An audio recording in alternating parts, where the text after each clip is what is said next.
জমকালো ও বর্ণিল আয়োজনের মধ্য দিয়ে সিলেট ক্ষুদ্র নৃগোষ্ঠীর ঐতিহ্যবাহী খাবার, পণ্য ও বৈচিত্র্যময় সংস্কৃতিকে তুলে ধরতে মৌলভীবাজারের শ্রীমঙ্গলে হয়ে গেল হারমোনি ফেস্টিভ্যাল।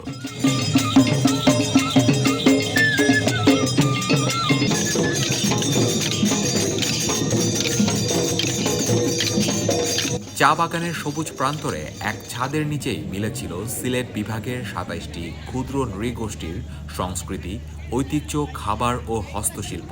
খাসিয়াদের পান প্রস্তুতি থেকে শুরু করে মণিপুরীদের তাঁতশিল্প, ত্রিপুরাদের কোমর তাঁত, শবর ও মুন্ডাদের নৃত্য, বৈচিত্র্যের এক বর্ণিল আয়োজন ছিল এটি।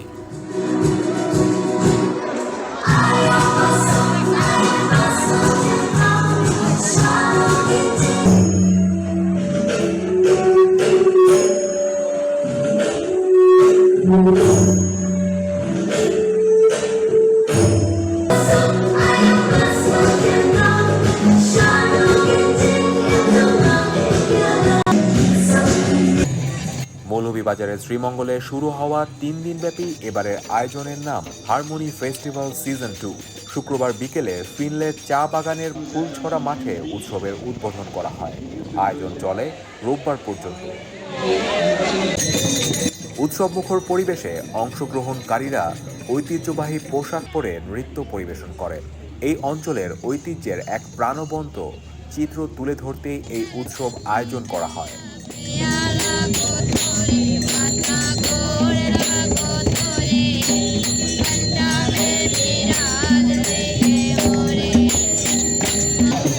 বেসামরিক বিমান পরিবহন ও পর্যটন মন্ত্রণালয়ের সচিব ফাহমিদা আক্তারের সভাপতিত্বে উৎসবের উদ্বোধন করেন বেসামরিক বিমান পরিবহন ও পর্যটন মন্ত্রণালয়ের মন্ত্রী Afroza Khanam. Guest of honour হিসেবে উপস্থিত ছিলেন বেসামরিক বিমান পরিবহন ও পর্যটন মন্ত্রণালয়ের প্রতিমন্ত্রী এম রাশেদুজ্জামান মিল্লাত, মৌলভী ৩ আসনের সংসদ সদস্য এম নাসের রহমান এবং মৌলভীবাজার ৪ আসনের সংসদ সদস্য মোহাম্মদ মুজিবুর রহমান চৌধুরী।